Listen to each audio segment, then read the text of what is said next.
Aquí les traigo otro muy bonito ejercicio que fue planteado también en el examen extraordinario que les pusieron a los estudiantes y que algunos lo hicieron, y lo hicieron muy bien, pero otros no lo hicieron.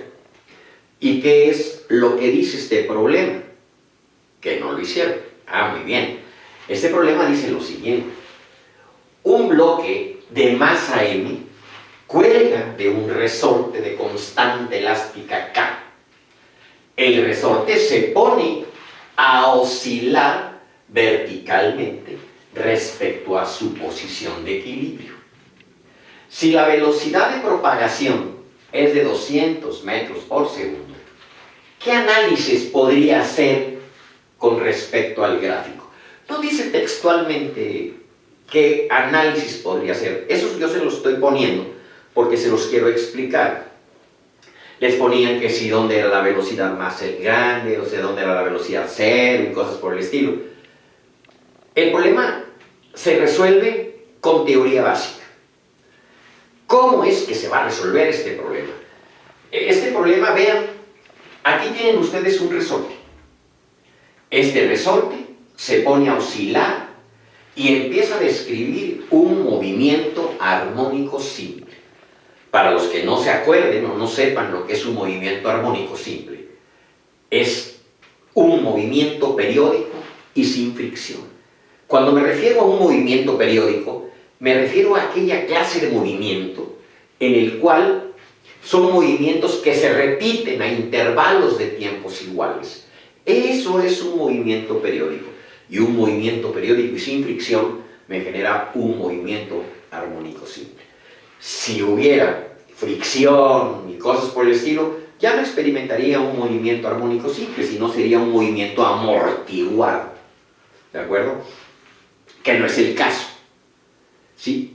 ¿Y qué es lo que debemos de saber?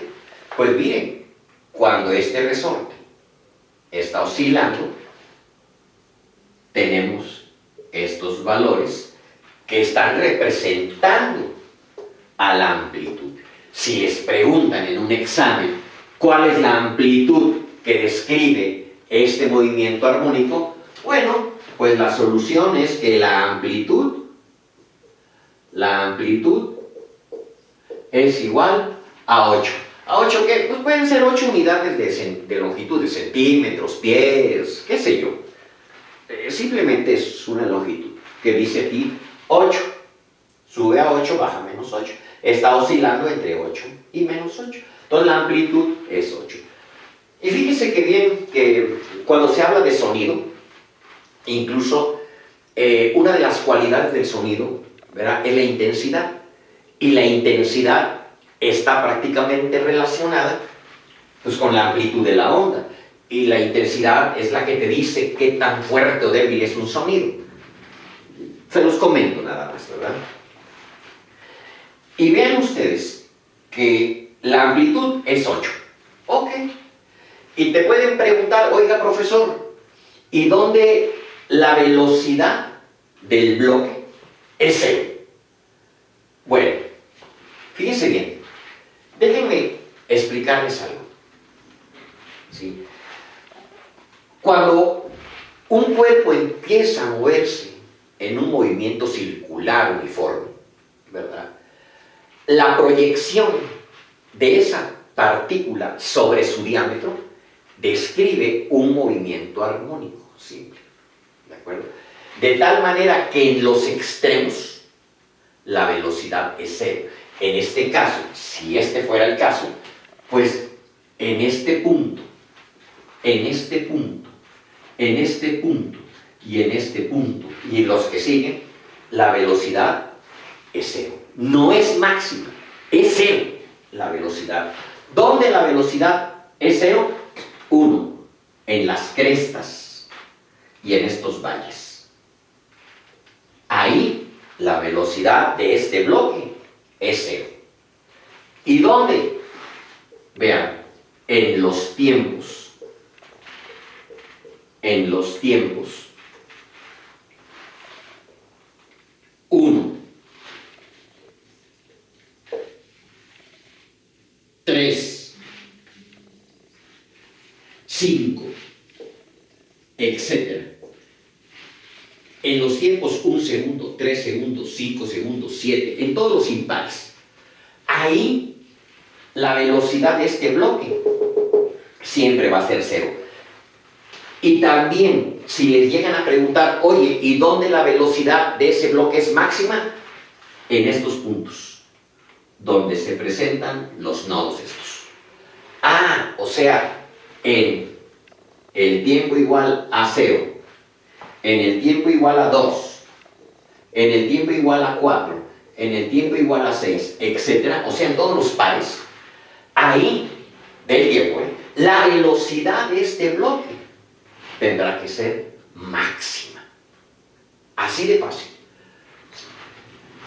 Y fíjese bien, cuando nosotros vimos en videos pasados, no sé si ustedes hayan visto mis videos, se los recomiendo que lo vean.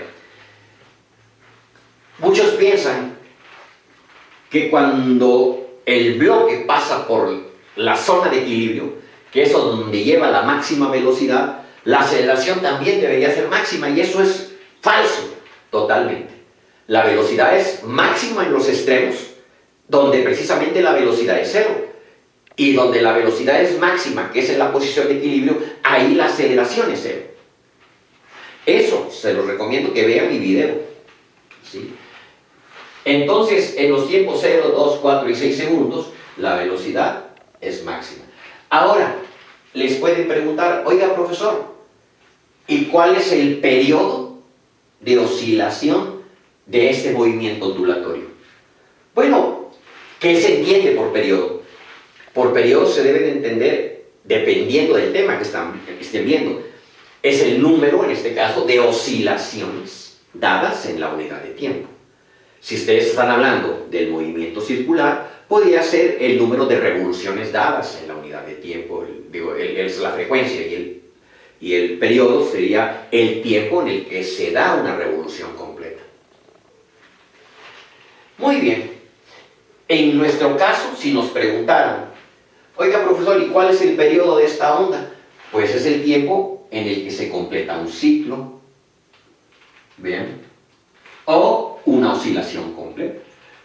Se lo está diciendo. Cada 4 segundos se completa un ciclo. Entonces, el periodo de oscilación,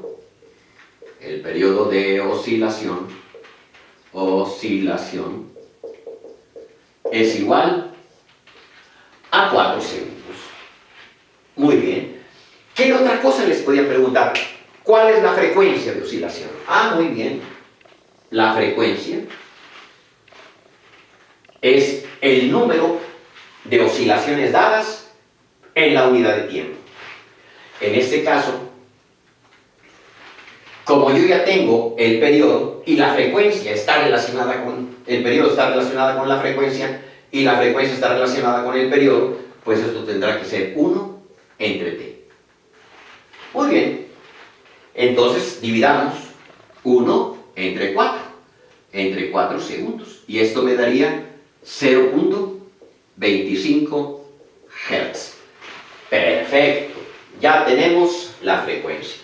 Recuerden, la frecuencia es el inverso del periodo, o el periodo es el inverso de la frecuencia. O sea, y también si les preguntan qué es la frecuencia, pues es el número de oscilaciones dadas en la unidad de tiempo. Y si les preguntan qué es el periodo, pues es el tiempo en el que se completa una onda o se da una oscilación completa. Perfecto. Si ya tenemos nosotros la frecuencia, el periodo, ¿podríamos nosotros calcular la longitud de onda de esta cosa? Pues sí, porque conocemos la velocidad con la que se propaga y sabemos que la velocidad de propagación de una onda es multiplicar la longitud de onda por la frecuencia. Entonces se despeja y va a quedar la velocidad partida por la frecuencia. De este modo tenemos 200 metros sobre segundo dividido entre la frecuencia. ¿De cuánto es la frecuencia? 0.25 Hz. Entonces, o sea, vamos a ponerle un cuarto, ¿de acuerdo? y entonces de Hertz aquí. Muy bien. Este 4, por la regla del sándwich, pasa multiplicando al 200 y 4 por 200 serían 800 metros. Así de fácil y así de sencillo, ese es el análisis que podríamos hacer con respecto a este problemita, con conocimientos simplemente básicos. De mi parte es todo y nos vemos en el siguiente ejercicio. Cualquier duda, dejen en la descripción del problema y los invito a que opinen acerca de pues no sé, de los problemas que aquí se les muestran, se les enseñan, o qué tipo de problemas sugieren ustedes, sin que nos vayamos a los extremos. Estamos hablando para los estudiantes de bachillerato o de preparatoria. Preuniversitarios, no se vayan a los extremos con topologías y darse el toque y viajar. No, eso no. Estamos ayudando a los estudiantes de bachillerato. Nos vemos en el siguiente ejercicio. Chao.